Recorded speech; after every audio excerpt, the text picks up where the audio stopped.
ଶିଶୁମାନଙ୍କ ପାଇଁ ଛବିଳ ମଧୁ ବର୍ଣ୍ଣବୋଧରେ ସୁନ୍ଦର ସୁନ୍ଦର କିଛି ପଦ କବିତା ଲେଖାଯାଇଛି। ସେଥିମଧ୍ୟରୁ କିଛି କବିତା ଗାଉଛି।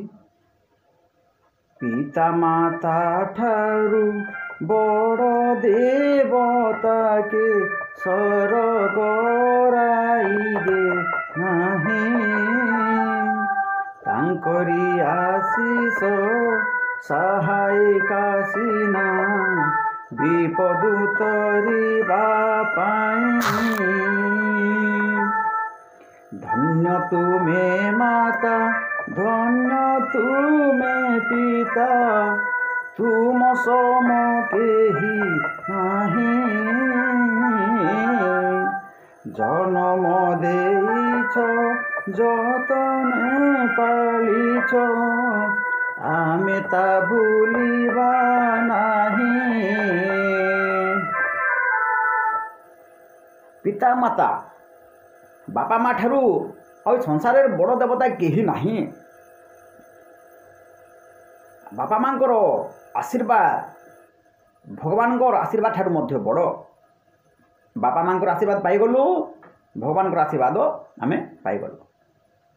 ତାଙ୍କରି ଆଶିଷ ସ୍ୱର୍ଗଠାରୁ ମଧ୍ୟ ବଡ଼, ବୈକୁଣ୍ଠପୁର ଠାରୁ ମଧ୍ୟ ବଡ଼। ସେଇ ପିତାମାତା, ଧନ୍ୟ ତୁମେ ପିତାମାତା, ତୁମେ ଆମକୁ ଜନ୍ମ ଦେଇଛ, ତୁମ ସହିତ କିଏ ସମକକ୍ଷ ହୋଇପାରିବେ ନାହିଁ। ତୁମେ ଯତ୍ନର ସହିତ ପାଳନ କରିଛ, ସେଇଟାକୁ ଆମେ ସନ୍ତାନମାନେ କେବେ ଭୁଲିବା ନାହିଁ। ଯେମିତି ଆମେ ଗଛଟିଏ ଲଗାଇଲେ ପାଣି ଦେଉ, ତା ଚାରିପଟରେ ଅନାବନା ଯେଉଁ ଗଛ ଥାଏ, ଘାସଲତା ଥାଏ, ଉପାଡ଼ି ଦେଉ, ଯତ୍ନ ନେଉ। ଖରା, ବର୍ଷା, ଶୀତ, ପଶୁ ପକ୍ଷୀ, କୀଟ ପତଙ୍ଗ ଦଂଶନରୁ ଆମେ ରକ୍ଷା କରୁ, ଝଡ଼ ବତାସରୁ ରକ୍ଷା କରୁ, ଖରାରୁ ରକ୍ଷା କରୁ ଏବଂ ଗଛକୁ ଛୋଟରୁ ବଡ଼ କରୁ। ଠିକ୍ ସେହିଭଳି ପିତାମାତା ମଧ୍ୟ ଆମକୁ ଛୋଟ ସମୟରୁ ଯତ୍ନର ସହିତ, ସୁରକ୍ଷାର ସହିତ ଭଲ ସଂସ୍କାର ଦେଇ, ଭଲ ଶିକ୍ଷା ଦେଇକରି ଆମକୁ ଏତେ ବଡ଼ କରିଛନ୍ତି। ତେଣୁକରି ଜୀବନରେ ସେହି ପିତାମାତାଙ୍କୁ ଆମେ କେବେ ଭୁଲିବା ନାହିଁ। ସବୁକିଛି ଭୁଲିଯିବା, କିନ୍ତୁ ପିତୃଋଣ, ମାତୃଋଣ, ଋଷି ଋଣ, ଗୁରୁ ଋଣ, ଏ ମାତୃଭୂମିର ଋଣ, ଏଟା ଆମେ କେବେ ଶୁଝିପାରିବା ନାହିଁ। ବିଦ୍ୟାମମିତ ବିଦ୍ୟାମ ବଳ, ବିଦ୍ୟା ତ ସବୁରି ଧନ। ନ ବୁଝି ଏହାକୁ ଅବୁଝା ହୁଏ ଯେ, ମୂର୍ଖ ହୁଏ ସେହି ଜାଣ।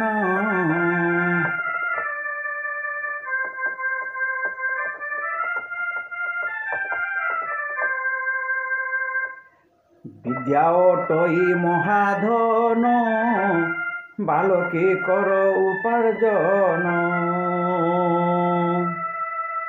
ତେବେ ବିଦ୍ୟା ହେଉଛି ମହାଧନ।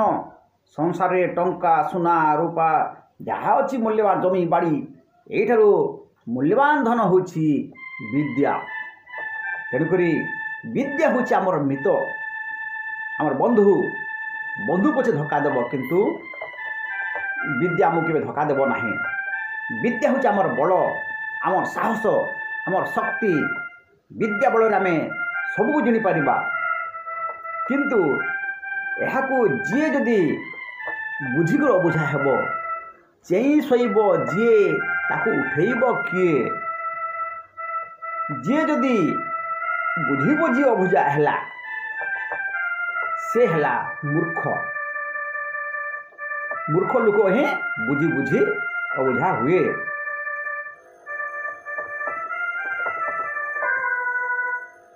କର୍ତ୍ତବ୍ୟ ପାଳନ କରିବୁ ଆମେରେ, ଯଶ ଧନ ଲାଭ ପାଇଁ। କାପୁରୁଷ ପରି ଭାଗ୍ୟକୁ ଆଦରି, ଦୁଃଖ ତ ଭୋଗିବୁ ନାହିଁ।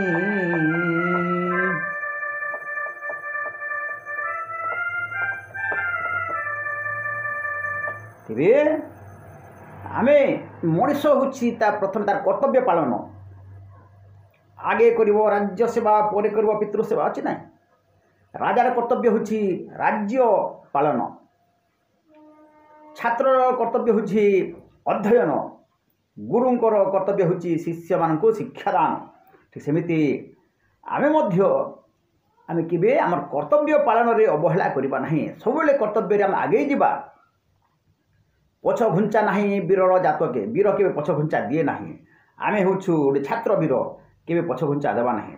ଯଦି ଆମେ କର୍ତ୍ତବ୍ୟ ଯଦି କରିବା ତାହେଲେ ଆମର ଯଶ ଲାଭ ହେବ, ଧନ ମଧ୍ୟ ଲାଭ ହେବ।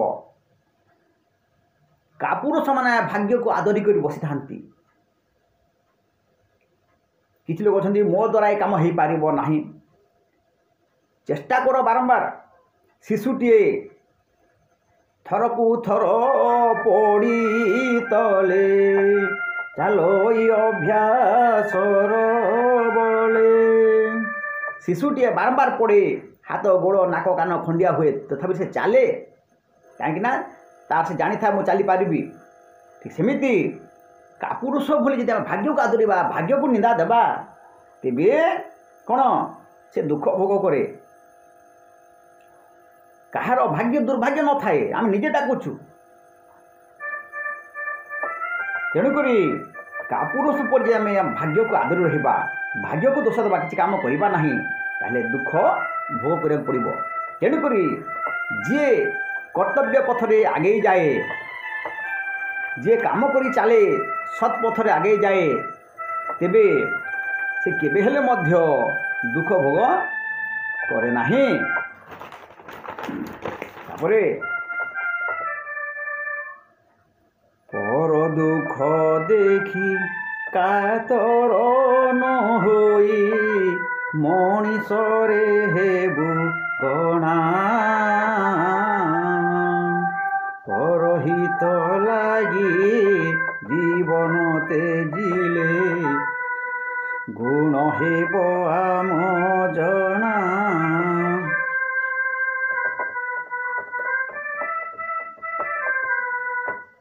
ତେବେ ମଣିଷ ଦେହେ ଦିବ୍ୟ ଜ୍ଞାନ, ଦେଖି ସନ୍ତୋଷ ଭଗବାନ। ତେବେ ପ୍ରାଣୀଙ୍କ ଆରତ ଦୁଃଖ ଅପ୍ରମିତ, ଦେଖୁ ଦେଖୁ କେବା ସହୁ। ମୋ ଜୀବନ ପଛେ ନର୍କେ ପଡ଼ିଥାଉ, ଜଗତ ଉଦ୍ଧାର ହେଉ। ତାହେଲେ ଏହି ପଦ ମଧ୍ୟ ବାହାରୁ କହିଛି, ଯେତେବେଳେ ପର ଦୁଃଖ ଦେଖିକରି ଆମେ କାତର ହେବା ନାହିଁ। ପର ଦୁଃଖ ଦେଖି କାନ୍ଦେ ଯା ପରାଣ, ମହତ ମଣିଷ ସେହି। ତାର ତ ପର ଦୁଃଖକୁ ନିଜେ ଅନୁଭବ କରିବା, କିନ୍ତୁ କାତର ହେବା ନାହିଁ, ହତାଶ ହେବା ନାହିଁ। ଆମେ ତାକୁ ମଧ୍ୟ ଛାଡ଼ିଦେବା ନାହିଁ। ପରର ଦୁଃଖ ସମୟରେ ଧୈର୍ଯ୍ୟ ଧରିବା, ତାକୁ ସାହସ ଦେବା, ସାହସର ସହିତ ମୁକାବିଲା କରିବା। ତେବେ ଯେପରି ଆମେ ମଣିଷ ପୁଣିଆରେ ଗଣା ହେବା। ଯିଏ ଭଲ କାମ କରେ, ସାହସର ସହିତ ଶକ୍ତିର ସହିତ କାମ କରେ, ସେ ମଣିଷ। ଯିଏ ଖରାପ କାମ କରେ, ସେ ହେଉଛି ଅମଣିଷ। ଯିଏ ପରହିତ ପାଇଁ ଜୀବନ ଦିଏ, ସେ ତାର ଗୁଣୀ ଲୋକରେ ଗଣା ହେବ। ଯେଉଁମାନେ ଦେଶର ଅନେକ ବୀରମାନେ, ମହାପୁରୁଷମାନେ, ବୀର ବାଳକମାନେ ମଧ୍ୟ ସେମାନେ ଅନ୍ୟ ପାଇଁ ଜୀବନ ଦେଇକି ଆଜି ମହାପୁରୁଷରେ ଗଣା ହୋଇଛନ୍ତି, ସେମାନେ ପୂଜା ପାଉଛନ୍ତି। ତାପରେ ଅଛି ସାଧୁ ସଙ୍ଗତରେ ସଙ୍ଗୀ ହେଲେ ଲୋକ, ଆପେ ସାଧୁ ବନି ଯାଏ। ହୀନ ଜନ ସଙ୍ଗେ ମିଳାମିଶା କଲେ, ହୀନ ବୁଦ୍ଧି ସିନା পায়ে জগতে বিদ্বান প্রভই সম্মান মূর্খ পায়ে অপমান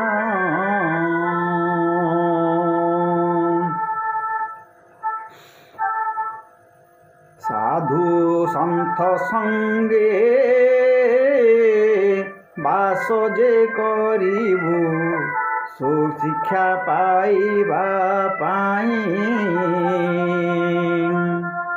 হীন জন ঠাରୁ দূরেই রহিবু কুশিକ୍ଷା লভিবু ନାହିଁ।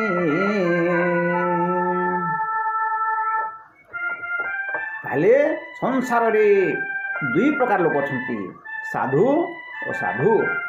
ଯଦି ଆମେ ସାଧୁ ସଙ୍ଗତରେ ସଙ୍ଗୀ ହେବା ତାହେଲେ ଆମେ ସାଧୁ ବନିଯିବା। ହୀନ ବ୍ୟକ୍ତି ସହିତ ସାଙ୍ଗ ହେଲେ ହୀନ ବୁଦ୍ଧି ପାଇବା। ଏବେ ସାଧୁ ସଙ୍ଗତରେ ଯଦି ବାସ କରିବା ତାହେଲେ ଆମେ ସୁଶିକ୍ଷା ପାଇବା, ଉଚ୍ଚ ଶିକ୍ଷା ପାଇବା, ଭଲ ବୁଦ୍ଧି ପାଇବା, ଭଲ ଜ୍ଞାନ ପାଇବା। ଆଉ ଯଦି ହୀନ ଲୋକ, ଦୁର୍ବୁଦ୍ଧି ଥିବା ଲୋକ ତା ସହିତ ଯଦି ସାଙ୍ଗ ଯଦି ହେବ ତାହେଲେ ତୁମେ ହୀନ ବୁଦ୍ଧି ପାଇବ। ସାଧୁ ସଙ୍ଗତରେ ଯଦି ସାଙ୍ଗ ହେଉଛ ତାହେଲେ ତୁମକୁ ସମସ୍ତେ ସମ୍ମାନ ଦେବେ। ଯଦି ଚୋର ସହିତ ଭଲ ଲୋକଟିଏ ମୋତେ ସାଙ୍ଗ ଯଦି ହେଇଗଲା, ଯଦି ଧରା ପଡ଼ିଗଲେ ଚୋର ଦଳ, ସେ ଭଲ ଲୋକକୁ ମଧ୍ୟ ଉତ୍ତମ ମଧ୍ୟମ ପଡ଼ିଯିବ ଦୁଲଦାଲ ଦୁଲଦାଲ। ତେଣୁକରି ଆମେ ସଜ୍ଜନ ସହିତ ସନ୍ଥଜନ ସହିତ ଆମେ ସବୁବେଳେ ସଙ୍ଗୀ ହେବା। କୌଣସି ସତ୍ସଙ୍ଗରେ ବସିବା, ଯେଉଁଠାରୁ ରାମାୟଣ ମହାଭାରତ ପାରାୟଣ ଭଜନ କୀର୍ତ୍ତନ ହେଉଛି, ସେହି ସ୍ଥାନରେ ଆମେ ଯାଇକରି ବସିବା, ନୂଆ ନୂଆ ଜ୍ଞାନ ପାଇବା। ଯଦି ହୀନଜନ ସହିତ ଯଦି ବାସ କଲ, ତା ସହିତ ସାଙ୍ଗ ହେଲ, ଜୁଆ ଖେଳିଲ, ତାସ ଖେଳିଲ, ବିଭିନ୍ନ କୁକର୍ମ କଲ, ତାହେଲେ ତୁମର ମଣିଷ ଜୀବନ ବ୍ୟର୍ଥ ହୋଇଗଲା। ଭଗବାନ ଯେଉଁ ସୃଷ୍ଟି କରିଛନ୍ତି ଶ୍ରେଷ୍ଠ ଜୀବ ମାନବ, ସେ ଅମାନବ ହୋଇଗଲା। ତେଣୁକରି ଆମେ ସବୁବେଳେ ଯେତେ ଦୂର ସମ୍ଭବ ସାଧୁ ସନ୍ଥଙ୍କର ନିକଟତର ହେବା। ଆଉ ଯେତେ ଦୂର ସମ୍ଭବ ଆମେ ହୀନଜନ ଠାରୁ ଯେତେ ଦୂର ପର୍ଯ୍ୟନ୍ତ ଆମେ ଦୂରେଇ ଯିବା ସେତିକି ଭଲ। ଆଉ ହୀନଜନ ସଙ୍ଗରେ ସାଙ୍ଗ ହୋଇକରି ଆମେ କେବେ ହେଲେ ମଧ୍ୟ କୁଶିକ୍ଷା ଲଭିବା ନାହିଁ। ଛାତ୍ରଛାତ୍ରୀମାନେ, ଏ ହେଉଛି ଛୋଟ ଛୋଟ କଥା ସବୁ।